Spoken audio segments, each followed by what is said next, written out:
안녕하세요. 책 읽어주는 코끼리 친구입니다.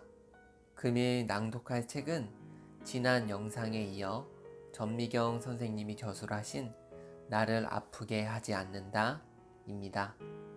세 번째 챕터인 나만의 시그니처 만들기 부분을 요약해서 읽어드릴 생각입니다.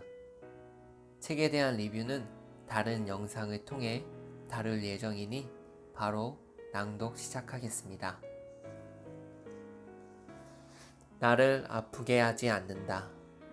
전미경 지음. 레슨 3. 나만의 시그니처 만들기. 진짜 자존감은 어른이 되면서 시작된다. 자존감을 형성하는 데 있어 우리가 착각하는 오해와 함정들에 대해서 알아보았습니다. 그렇다면 진짜 자존감은 무엇을 통해 만들어질까요? 이를 알기 위해서는 자존감의 중요한 특징을 이해해야 합니다. 바로 자존감이 사회적 자아와 관계가 있다는 사실입니다. 앞에서 자존감은 기질이 아니라 성격의 차원에서 다뤄야 한다고 했습니다. 즉, 자존감은 결국 남이 만들어준 나가 아니라 내가 만든 나에 집중하는 힘입니다. 자존감 문제로 가장 힘들어하는 시기는 20대에서 30대입니다. 왜냐하면 이 시기는 사회적 자아가 아직 만들어지지도 않았고 그렇다고 없는 것도 아닌 애매한 상태에 있기 때문입니다. 이 시기에 사회적 자아가 단단하게 형성되고 그와 함께 자존감이 함께 만들어지지 않으면 이후에 낮은 자존감 혹은 가짜 자존감에 계속 시달리게 됩니다. 제가 유독 젊은 환자들에게 애정을 쏟게 되는 것도 그 때문인 듯 합니다. 지금 이 시기에 어떤 경험을 하는지에 따라 이후의 삶이 지대한 영향을 받을 것임을 직감하기 때문입니다. 비록 마음의 상처가 있어서 정신과 병원의 문턱을 넘었지만 이곳에서 긍정적 경험을 하느냐 안 하느냐에 따라 인생의 색깔이 확연히 달라질 수 있다고 느끼기 때문입니다. 그래서 때로는 형편이 어려운 환자에게 진료비는 나중에 내고 일단 병원에 오라는 오지랖을 부리기도 하나 봅니다. 물론 환자의 감정이입을 하거나 치료에 필요한 거리 지키기는 절대 잊지 않으면서요. 오늘날 자존감이 이토록 중요한 문제가 된 것에 대해 저는 한 사람의 성인으로 자립하는데 필요한 시간이 너무 늘어나고 있기 때문이라고 생각합니다. 몸은 이미 어른인데 계속 뭔가를 준비하고 있어야 하는 시기가 길어졌습니다.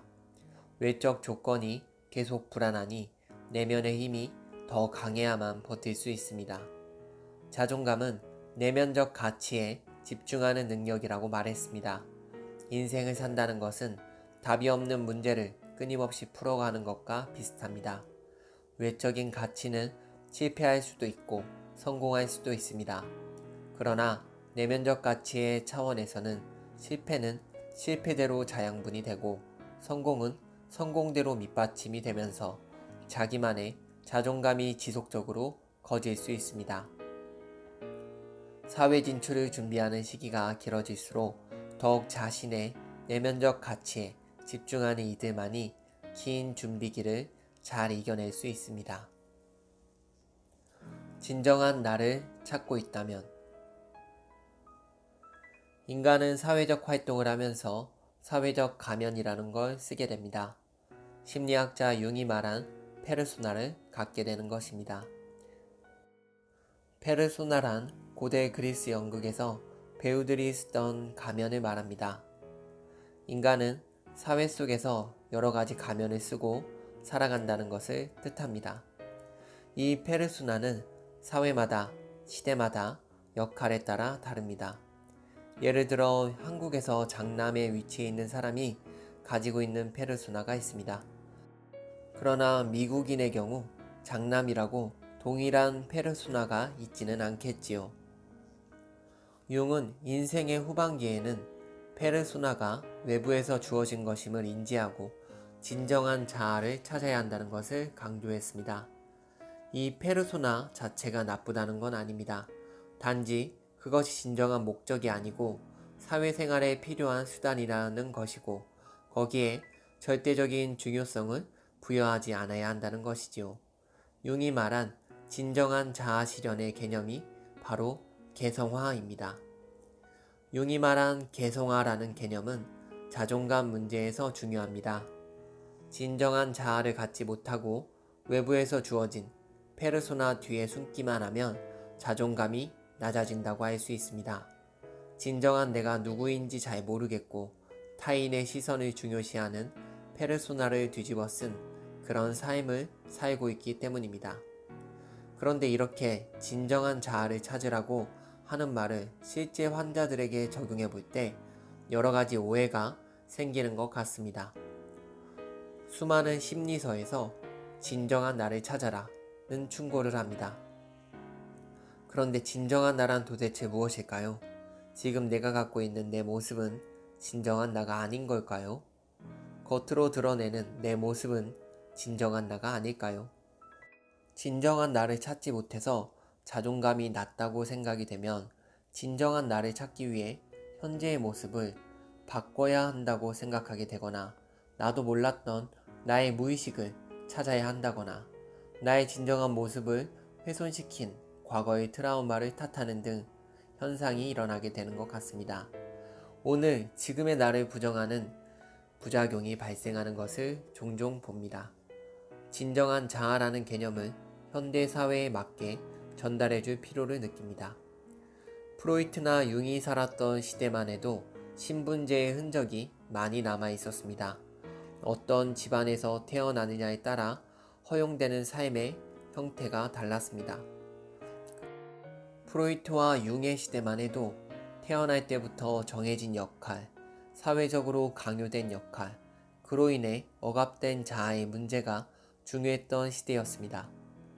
오늘날에도 사회적으로, 외부적으로 강요되는 역할들이 있지만 그때와 비교하면 훨씬 달라진 세상입니다. 무엇보다 현대사회에서 개인은 여러 가지 역할을 요구받습니다. 한 가지 직업과 직장이 평생 유지되는 일이 거의 없고 결혼도 필수적인 요소가 아닐 뿐더러 이른바 결혼 정년기라는 개념도 점점 희미해지고 있습니다. 결혼한 다음에도 과거와 같은 형태의 가족 제도를 유지하는 경우가 급격하게 줄고 있습니다. 아이 없이 사는 경우도 많습니다.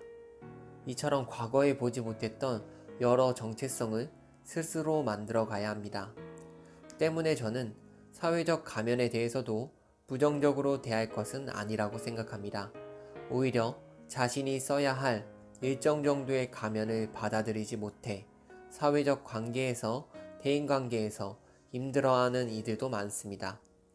사회적 역할의 가면을 받아들이라는 건 무조건 주어진 역할에 순응하라는 것이 아닙니다. 알바생이면 사장님이 뭐라고 하든 다 참아야 한다는 뜻이 아닙니다. 알바생으로 존재할 때는 알바생으로서의 역할을 잘하는 것에 집중하는 게 필요하다는 의미입니다. 2030 시기에는 자기가 잘 다룰 수 있는 페르소나를 발달시켜야 합니다. 자존감이 높은 사람들은 이 페르소나 자체를 거부하지는 않습니다. 왜냐하면 가면을 쓰고 있더라도 그 안에 있는 자신과 가면을 착각하지 않기 때문입니다. 내 무대의 주인공은 나라는 생각이 분명하다면 자신이 인생을 살아가면서 써야 하는 역할에 맞게 혹은 그 역할을 더 잘할 수 있는 가면을 잘 선택해서 쓸 수 있습니다. 한 사람의 자존감은 인생의 다양한 무대와 그 무대 위에서 다양한 관계를 경험하는 과정에서 모습을 분명하게 드러냅니다.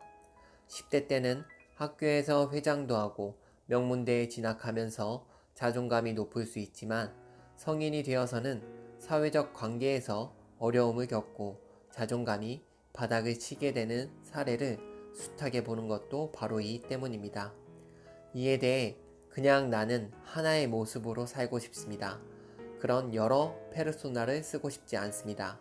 저에게는 너무 힘든 일입니다. 라고 반응할 수도 있습니다. 물론입니다. 자신이 서고 싶지 않은 연극 무대라면 내려오면 됩니다.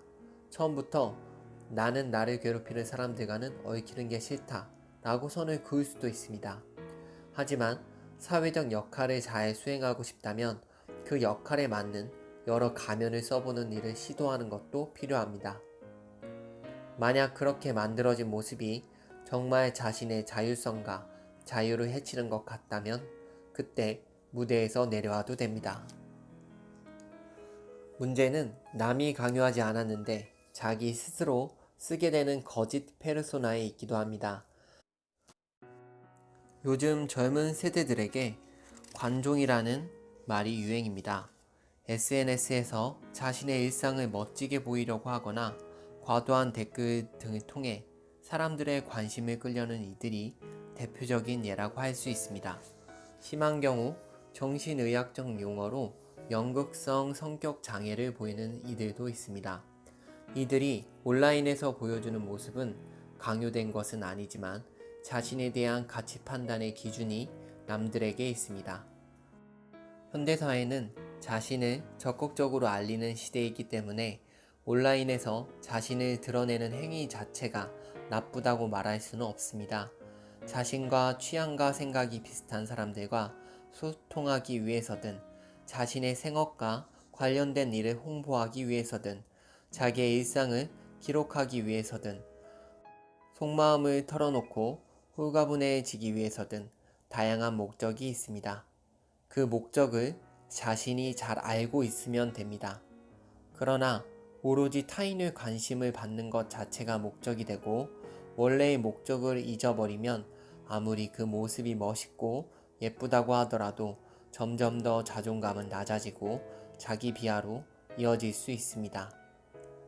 이렇게 남이 주는 관심으로 자신의 정체성을 규정하게 되면 심지어 자신의 진짜 상태를 전달하는 법을 잊어버리기도 합니다. 진정한 나의 모습이 뭔지 나 자신도 헷갈리게 됩니다. 남들이 나를 욕해서 힘든데 계속 괜찮은 척, 밝은 척, 당당한 척 하게 됩니다. 사람들은 그 사람의 진짜 상태를 짐작하기 어렵습니다. 사람들은 그 사람의 멘탈이 갑이라고 생각하지만 실상은 그렇지 않을 수 있습니다. 이처럼 외부의 관심이 부정적일 때는 말할 것도 없고 긍정적일 경우에도 내적으로 허약한 상태가 됩니다. 채워도 공허합니다. 자기 뿌리로 물과 양분을 빨아들이는 나무가 아니라 뿌리 없이 꽃병에 꽂힌 존재처럼 되는 것입니다. 남이 물을 줘야만 살 수 있게 되는 것입니다. SNS에서는 당당하고 활기차 보이는 사람이 사실은 우울증을 겪고 있는 경우를 종종 발견하는 건 이 때문입니다. 자기가 잘 다룰 수 없는 페르소나를 쓰고 있는 것입니다. 당신의 시그니처는 무엇인가?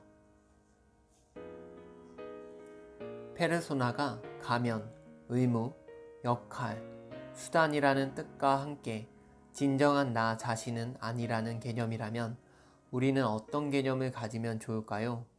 저는 진정한 나 자신이 상황에 따라 적절하게 기능하면서 존재하는 멀티 아이덴티티라는 말을 많이 사용합니다. 페르소나와 달리 매 순간이 진정한 나 자신이며 의무나 역할이 아닌 그 자체가 목적인 정체성을 말합니다. 오늘날 온라인을 통해 다양한 관계를 맺는 이들에게는 이 단어가 어렵지 않고 쉽게 다가가는 듯합니다. 그렇다면 어떻게 멀티 아이덴티티를 잘 운용할 수 있을까요? 여러 정체성을 잘 운영하는 사람은 그 여러 정체성을 운영하는 중심축인 자기다움이라는 기준을 가지고 있습니다. 저는 이를 나만의 시그니처라고 표현합니다. 시그니처는 융이 말한 개성화와 유사한 개념입니다. 개성이라고 하면 뭔가 남들과 달리 튀어 보이는 것이라고 생각할 수 있는데 시그니처라고 말하면 나만의 고유한 장점이라는 것으로 이 말이 목적하는 방향이 좀 더 분명해집니다. 우리가 자존감을 갖고 인생을 산다는 것은 나만의 시그니처를 만들어가는 과정입니다. 시그니처는 원래 서명, 이름, 사인 등을 뜻하는 말이지만 최근에는 이 단어의 의미가 확장되어 쓰입니다. 주로 대표적으로 좋은 것이라는 의미로 쓰입니다.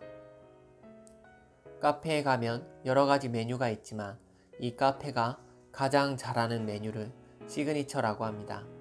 시그니처는 다른 카페에는 없는 메뉴를 말하기도 하지만 다른 곳에서도 파는 메뉴여도 이 카페만의 방식으로 유니크한 맛을 내는 메뉴를 뜻하기도 합니다. 사람도 그와 같습니다. 우리는 여러 가지 역할을 수행하며 삽니다. 그 중에서 가장 내가 잘하는 역할, 내가 잘하는 방식이 있는 사람과 없는 사람의 차이가 큽니다. 나의 시그니처라는 게 어떤 역할일 수도 있고 장점일 수도 있습니다. 한 회사에 마케터가 여러 명이지만 그중 나는 다른 마케터와 다른 나만의 장점이 있습니다. 내가 그 장점을 통해 업무를 잘 해내고 향상심을 느끼는 것이 중요합니다. 저도 마찬가지입니다. 세상에는 수많은 정신건강의학과 의사들이 있을 것입니다. 조곤조곤하게 상담을 잘하는 분도 있을 것이고 저처럼 수더분한 의사도 있을 것입니다.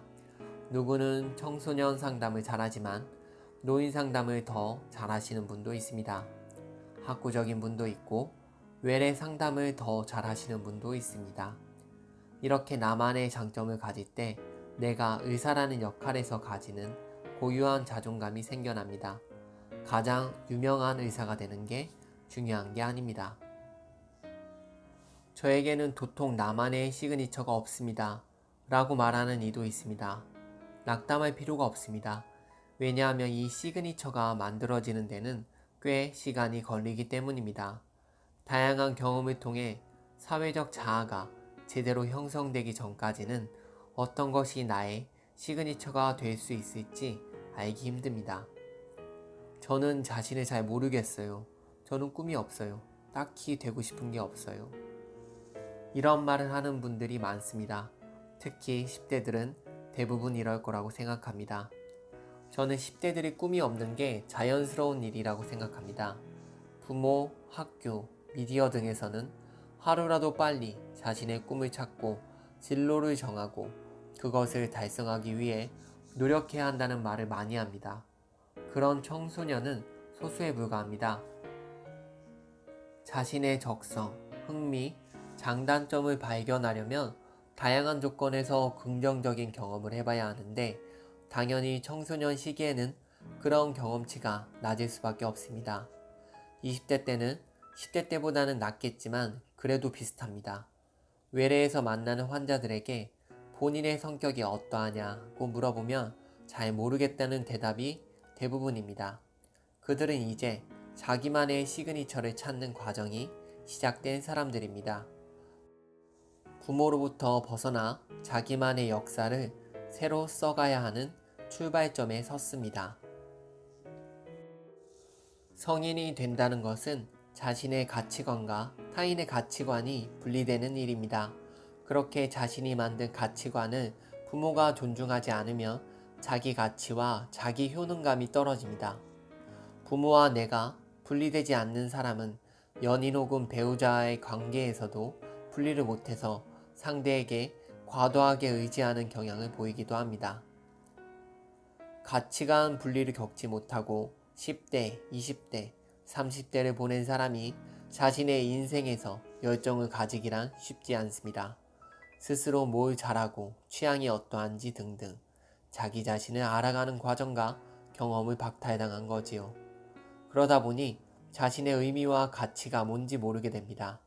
자신에게 영향력을 미치는 타인의 가치관을 비판 없이 그대로 수용하게 됩니다. 자기만의 시그니처를 만들 시간을 갖지 못합니다. 그러다 보면 삶에 대한 열정을 가지기가 쉽지 않습니다. 왜냐하면 열정은 스스로가 적극적으로 선택하는 가치이기 때문입니다. 무난하고 유복하게 살아온 사람들이 어느 순간 인생에서 허무함을 느낀다면 스스로 가치관을 정립하고 그를 바탕으로 삶에 대한 열정을 키우는 경험을 거치지 못했을 확률이 큽니다. 그러면 특별한 상처가 없다고 해도 자기 자존감이 떨어진다고 느끼게 되는 것이지요. 자신의 시그니처를 알고 그것을 찾아가고 갖게 된 사람은 열정적입니다. 나만의 자존감을 가진 사람들은 자기 삶에 열정이 있습니다. 경쟁이 치열한 시대여서 열정이라는 말에 대한 거부감을 느끼는 이들이 많습니다. 하루하루를 버티는 것만 해도 쉽지 않고 매일 쌓이는 피로를 애써 이기는 것도 힘든 시대에 어떻게 열정을 가질 수 있냐고 반문합니다. 열정이란 대단한 것이 아니라 무엇인가를 소중히 여기고 집중하는 능력입니다. 아무리 힘든 상황이 닥치고 모욕을 받고 부당한 대우를 받더라도 자신이 무엇인가를 소중하게 여기고 집중할 수 있으면 그 상황을 이겨낼 수 있는 바탕이 됩니다. 그 집중하는 대상이 자기 자신인 것이 자존감입니다. 이렇게 생각하면 자존감을 갖는다는 게 어려운 일이 아닙니다. 일상을 소중하게 여기고 잘 가꾸는 이들을 보면 그들이 대단한 성공을 거둔 사람들이 아님에도 불구하고 자존감이 높다는 것을 느낄 때가 많습니다. 나는 얼마든지 바뀔 수 있다. 자존감은 사회적 자아 형성과 관련이 있는 만큼 타인과의 관계에서 긍정적 경험을 얼마나 하느냐가 중요합니다. 긍정적 경험을 가지려면 우선은 타인과의 관계를 다양하게 경험해 봐야 합니다. 타석에 들어서는 횟수 자체가 적다면 안타를 칠 확률이 낮듯이 삼진을 당하더라도 방망이를 휘둘러 봐야 하는 것입니다. 오늘날이 젊은 세대가 살아가기 팍팍한 세상이라면 그건 그들이 성공할 확률이 낮아서가 아니라 실패를 경험한 후 다시 도전하고 또 실패해도 되는 시기라는 것을 용인하지 않기 때문입니다. 이력서에 단 한 줄의 실수나 공백 없이 성공 이력만 빼곡히 채워야만 할 것 같은 불안감이 있습니다. 취준생으로 지내는 백수 생활의 공백을 없애기 위해 졸업유예라는 제도까지 있는 상황입니다. 이런 불안감은 햇빛만이 아니라 바람과 비도 맞아야만 만들어질 수 있는 자존감의 형성을 가로막고 있습니다. 정신과 의사로서 제가 하는 일은 결국 그 불안을 걷어낼 수 있는 사람은 오로지 당신 자신뿐이라는 것을 알려주는 일인지도 모릅니다. 20, 30대가 되면 드디어 자신이 선택한 관계가 만들어집니다. 20대 때의 친구들은 많은 경우 내가 어디에서 사는지에 따라 예상되는 관계입니다. 그러나 청소년 시기에서 벗어나 성인이 되면 자신이 선택한 관계에서 오는 문제를 마주해야 합니다. 가장 대표적인 것이 바로 배우자 혹은 배우자 가족과의 관계입니다. 내가 선택했음에도 문제가 있는 가족 관계가 형성되면 그것만큼 자존감이 훼손되는 일이 없습니다. 정신과를 찾아오는 환자들 중 많은 경우가 결혼 후 시댁 혹은 처가와의 갈등, 배우자와의 갈등을 겪습니다. 수연 씨의 경우 이혼 후 자립에 성공하면서 자존감을 회복한 경우이지만 이와 유사한 상황에 놓여 있으면서 어떻게 이 문제를 해결해야 하는지 알지 못해 힘들어하는 사람들이 많습니다. 처음부터 좋은 사람을 만나는 게 답이겠지요. 그렇다면 좋은 사람인 것을 어떻게 알아볼 수 있을까요? 혹은 좋은 사람을 어떻게 만날 수 있을까요? 살아보기 전에는 알 수 없다는 말도 있지만 사람들은 결국 비슷한 유형의 사람들끼리 끌어당깁니다. 좋은 사람을 만나려면 먼저 좋은 사람이 되라는 말이 있는 것처럼 나를 존중하는 사람과 관계를 맺고 싶다면 나부터 자존감이 높은 사람이 되어야 합니다. 자존감이 높은 사람은 자신을 존중하는 사람을 좋아합니다. 당연히 자존감이 높은 사람은 상대방인 나를 존중할 것입니다. 자존감이 높은 사람은 대인관계를 암호하거나 맺지도 않습니다. 자존감이 높은 사람은 주변에 친구가 많든 적든 외로움을 느끼지 않습니다. 반대로 자존감이 낮은 경우를 생각해 봅시다. 자존감이 낮은 상태일 때는 대화를 할 때 무심코들은 사소한 말 한마디에도 과하게 반응하게 됩니다. 별거 아닌 일에 토라지거나 서운해집니다. 연애할 때나 직장에서 보면 할 말이 있는데 정작 앞에서는 말하지 않고 두고두고 쌓아놓았다가 나중에 한꺼번에 펑 터트려서 상대방을 당황하게 만드는 경우도 있습니다. 자존감이 낮은 경우 관계 그 자체에만 매몰되는 경우도 생깁니다. 상담 치료를 요청하는 이들 중에는 연애 관계로 인한 고통을 이해하는 경우가 많습니다. 나쁜 연애 패턴을 반복하는 경우에서부터 원치 않는 관계에 끌려다니는 경우까지 그 유형은 다양합니다. 그중 상대를 미워하면서도 헤어지지 않으려고 하는 유형이 있습니다. 때로는 공격적인 성향을 보이면서까지 상대를 붙들어 두려고 합니다. 실패한 연애로 자신의 자존감이 훼손되었다고 생각하고 그 책임을 상대방에게 물으려고 하는 것입니다. 실패한 연애는 당연히 떠나보내야 합니다. 만약 상대방이 잘못한 일이 있다면 사과를 받고 그에 맞는 책임을 물으면 됩니다.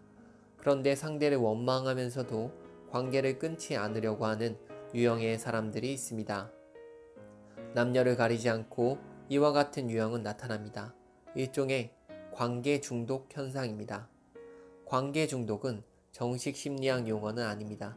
하지만 이렇게 말하면 환자분들이 빠르게 자신이 처한 상황을 이해합니다. 자존감이 높은 사람들은 심리적 독립성도 높습니다. 나와 남의 거리를 조절할 줄 알며 나와 다른 타인도 그 자체로 오롯이 존재하는 의미 있는 존재임을 압니다. 거리를 조절한다는 것이지 멀리 거리를 두라는 뜻이 아닙니다. 최근 많은 심리서들이 타인에게 상처받지 않기 위한 적절한 거리를 강조하고 자기 중심성을 강조하는데 이에 대한 이해가 많이 왜곡되어 있는 것을 볼 때가 있습니다. 에리 프롬의 사랑의 기술이라는 책에는 이런 대목이 나옵니다. 사랑을 하려면 먼저 혼자 서 있어야 한다. 여기에서 말하는 혼자라는 의미는 아무리 사랑해도 남은 남일 뿐이다 라는 냉소적인 의미는 아니라고 생각합니다. 자율적인 인간이 되라는 말입니다. 타인을 밀어내라는 것이 아니라 거리를 조절할 수 있다는 자기 능력에 대한 믿음이 필요합니다. 사랑하는 연인과 가깝게 있어야 할 때도 있고 각자의 삶과 독립된 가치관을 인정하면서 거리를 둘 때도 있습니다. 그 거리가 가깝다고 내가 종속되는 게 아니고 거리가 멀어진다고 해서 연인 관계가 옅어지거나 훼손되는 게 아닙니다. 어쩌면 자존감이란 외로워질 용기일 수도 있습니다. 혼자 있으면서도 고립감을 느끼지 않고 나와 상대가 내가 세상과 연결되어 있음을 느끼고 나의 미래를 꾸려나갈 수 있다는 믿음이 있어야 합니다. 어떤 사람과 연애를 하면 좋을까요? 라는 질문에 대한 답은 단 하나입니다. 자기 자신을 존중할 줄 아는 사람과 연애하십시오. 자기를 존중할 줄 모르는 사람은 타인을 존중할 줄도 모릅니다. 가짜 자존감으로 무장한 이들도 경계해야 합니다. 이런 이들은 상대의 다름을 인정해주지 않기 때문입니다. 이미 앞에서 자만심, 이기성, 공격성과 같은 특징이 자존감이 아니라고 이야기했습니다. 자기 연민이 심한 사람도 주의해야 합니다. 사랑이라는 감정은 상대방에 대한 이해를 우선으로 하는 사람들이 만날 때 지속성을 갖습니다. 서로의 다름을 해결하는 가장 좋은 방법은 상대의 다름을 내가 변화해야 하는 새로운 계기로 이해하는 것입니다. 그러기 위해서는 나 자신이 변화에 개방적이어야 합니다. 자존감이 낮은 사람들은 변화를 못 견딥니다. 내가 익숙한 대화법, 내가 익숙한 관계법, 내가 익숙한 연애 방식을 바꾸어야 하는데 바꾼다는 것 자체가 싫습니다. 자존감이 높은 사람들에게 변화는 일종의 기회입니다. 자기 가치가 향상되는 것이 중요한 이들에게 변화는 가치를 향상시킬 수 있는 경험입니다. 타인의 생각과 가치관을 이해하고 받아들이는 건 타인에게 복종하는 게 아니라 새로운 경험을 한다는 점에서는 시도할 만한 일이라고 생각하는 것입니다. 만약 이 변화가 자신에게 해가 되는 것이라고 판단된다면 그만두고 빠져나올 수 있다고 스스로 믿습니다. 그렇기 때문에 상대방과 교감하면서 자신을 변화하는 일에 거부감이 없습니다. 흔히 연애를 하면 상대를 나에게 맞추려고 하지 말고 나를 상대에게 맞추라는 조언을 많이 듣습니다. 그건 나의 고유함을 버리라는 것이 아니라 새로운 변화를 받아들이고 변화를 주도하라는 말입니다. 자존감은 자신이 변화를 주도할 수 있는 능력이 있다고 믿는 것입니다. 그렇기에 진짜 자존감을 가진 이와 관계를 맺고 나 또한 그 관계를 통해 스스로가 변화하는 즐거움을 느낄 수 있어야 합니다. 이런 과정을 통해서 타인과의 관계에서 자기만의 시그니처가 만들어질 수 있습니다. 여기에 있어, 할 수 있어 라는 마음에서 시작하기. 나만의 시그니처를 갖기 위해 마지막으로 살펴보아야 할 것은 바로 소속감과 성취감 문제입니다. 자존감이 낮은 사람들이 자존감이 높아지게 된 계기를 살펴보면 많은 경우 소속감과 관련이 있습니다. 오프라인에서 만난 관계만이 아니라 온라인에서 만나는 집단도 소속감을 줍니다. 온라인 커뮤니티의 배타성과 폐쇄성에 대한 문제가 많이 지적되고 있지만 자신과 유사한 생각과 유사한 취미를 가진 사람들과 어울리고 싶어하고 그로 인한 만족감을 추구하는 것은 본능에 가까운 일입니다. 소속감이 특정 집단에 속하는 것만을 의미하지는 않습니다. 문화적, 시대적, 지역적 소속감도 사람에게 중요하게 작용합니다. 핵심은 자발적이고 긍정적인 소속감은 자신이 가진 여러 정체성 중에서 나만의 시그니처를 형성하는 데 큰 역할을 하고 이것이 곧 자존감의 형성으로 이어진다는 것입니다. 자존감에 대한 오해 중 하나가 자존감이 높은 사람은 개별적인 행동을 좋아한다는 것입니다. 그렇지 않습니다. 자존감이 높은 사람들은 자발적인 소속감을 중요하게 여기고 강제된 소속감으로부터 벗어나려고 할 뿐입니다. 좋은 조직은 긍정적이고 자발적인 소속감이 형성될 수 있는 신호를 자주 주는 곳입니다. 과거에는 운명 공동체임을 강조하고 조직을 위한 개인의 희생을 높게 평가하는 방식으로 소속감을 강조했습니다. 그러나 개인의 자존감이 중요해진 시대에 이와 같은 방식은 잘 먹히지 않습니다. 오히려 조직 구성원들의 소속감을 낮춥니다. 젊어 고생은 사서한다는 말은 반만 진실입니다. 20, 30대는 직업인으로서의 자아가 형성되는 시기입니다. 이때 나만의 장점을 존중하고 나의 부족한 점을 함께 성장시키려는 이들을 만나는 것은 자존감의 커다란 자산이 됩니다.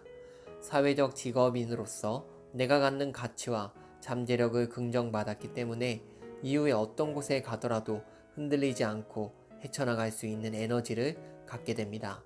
그런 점에서 부장을 존중하는 조직이 아니라 신입사원을 존중하는 조직이 집단적 자존감이 더 높을 거라 생각합니다. 안타깝게도 이렇게 나를 존중해주면서 직장이 안정되고 정년도 보장되며 사회적 인정과 연봉도 높고 조직 분위기도 좋을 곳을 찾기란 어렵습니다. 사실 직장을 가려서 갈 수 없습니다. 어디든 가기만 해도 다행인 시대이기도 합니다. 때로는 자신에게 시련이 되는 경험을 해보는 것도 필요합니다. 그렇지만 힘든 사회생활 중에도 자기 가치와 자기 효능감을 키울 수 있는 성취감을 느끼기 위해서는 몇 가지 기준을 가지는 것이 중요해 보입니다. 우선 역할과 지위를 혼동해서는 안 됩니다. 내가 어떤 직업적 전문성을 가진 사람으로 성장할 것이냐가 역할의 문제라면 대기업이냐 중소기업이냐 사원이냐 대리냐는 지위의 문제입니다. 자존감은 지위가 아니라 역할에서 생깁니다. 또한 사회적 직업인으로 성장하는 과정에서 자기 결정권을 누려갈 수 있느냐 없느냐가 중요합니다. 그런데 자기 결정권이 전혀 없는 환경에 너무 오래 놓여 있게 되면 직업인으로서의 전문성과 실력도 늘지 않습니다. 저의 경우에도 치료의 형태를 내가 결정해가는 경험이 늘면서 자신이 쓸만한 의사가 되어간다는 자존감도 회복할 수 있었고 실력도 늘었습니다. 이처럼 오롯이 이 일이 내 것이라는 성취감을 느끼면 그것이 아무리 소소한 성취라고 해도 자존감을 만들어가는데 좋은 자양분이 됩니다. 자존감은 성취의 크기나 외부의 평가에 달린 게 아니라 내 삶을 살아가기 위한 전반적인 능력이 있다는 개념이기 때문입니다. 아마 이게 내 천직이라고 느낌을 받는 직업을 쉽게 찾기란 어려울 것입니다. 직업도 그런데 나에게 맞는 직장을 찾는 건 더 어렵습니다. 특히 취업문 자체가 좁을 때는 일과 관련된 모든 것이 스트레스로 다가옵니다. 정답은 없겠지만 자존감의 측면에서 일의 문제는 회피해서도 안 되고 똑바로 직면해야 합니다. 일의 문제는 제쳐두고 개인의 감정만 다독이는 것으로는 절대 자존감이 생기지 않습니다. 아주 작은 일이라도 나의 능력을 발휘할 수 있고 나의 능력이 성장할 수 있다는 것을 알려주는 곳이 중요합니다. 그런 곳에서 사회적 자아의 형성을 통해 나만의 시그니처를 찾을 기회를 갖지 못하고 계속 더 나은 직장이 있지 않을까 하는 마음으로 옮겨다니며 자존감이 형성되지 않는 상황이 발생합니다. 회사의 외적 조건들이 떨어진다고 해도 성취감을 느끼는 이들의 자존감은 떨어지지 않습니다. 그런 성취의 경험이 많은 이들은 만나보면 자기만의 시그니처를 갖고 있습니다. 그런 이들은 어떤 모욕적인 상황에서도 자존감을 지킬 수 있는 에너지를 갖고 있습니다. 그렇기에 많은 사람들이 하고 싶은 일과 잘하는 일 중에 잘하는 일을 선택하는 게 더 현실적이다 라는 조언을 하는 것입니다. 10대 때는 꿈을 좇으라고 하면서 좋아하는 일보다 잘하는 일을 선택하라고 조언하는 게 아이러니합니다. 이런 조언은 이상을 포기하고 현실을 선택하라는 조언이 아닙니다. 잘하는 일을 통해 성취감을 느낄 수 있어야 이상도 성취할 수 있다는 뜻입니다. 자기만의 시그니처를 형성하고 자존감을 키워가야 할 2030 세대인데 무기력에 빠져 있는 경우를 많이 봅니다. 학습된 무기력 세대입니다. 학습된 무기력은 심리학자 마틴 셀리그만의 실험에서 온 용어로 피하거나 극복할 수 없는 부정적인 상황에 지속적으로 노출되면 나중에는 어떠한 시도나 노력도 결과를 바꿀 수 없다고 여기고 무기력해지는 현상을 말합니다. 이 세대의 대부분은 자신이 잘하지 못하는 공부로부터 도망칠 기회가 전혀 없이 계속해서 평가로 인한 열등감에 꼼짝없이 노출되어 왔습니다. 이렇게 학습된 무기력으로부터 벗어날 기회가 사회에 나와도 별로 없습니다. 금수저, 흙수저라는 단어를 통해 자존감의 중요한 토대가 되는 경제적 활동에서도 학습된 무기력을 느끼게 됩니다. 집단적인 만성 우울에 빠져 있습니다. 이 와중에 뭐를 해도 나는 안 될 거야 라고 생각하는 이들이 있고 한편에는 과도한 기대와 칭찬하기로 내가 왜 이런 취급을 받아야 해 라고 생각하는 이들도 있습니다. 두 가지 모두 자기결정권이 없는 상태에 오랫동안 놓인 부작용입니다. 자존감을 갖고 싶다는 것은 이런 무기력함으로부터 벗어나고 싶다는 의지의 표출입니다. 그렇기에 내가 가진 다양한 정체성을 잘 활용할 나만의 시그니처를 찾고 이를 바탕으로 나만의 자존감을 만들어야 합니다. 남들 눈에 보이기 좋은 것, 한순간 기분이 좋아지는 것만 찾아서는 안 됩니다. 나만의 좁은 세계에 나를 계속 머무르게 하는 것은 마음의 면역력을 더 약하게 만듭니다.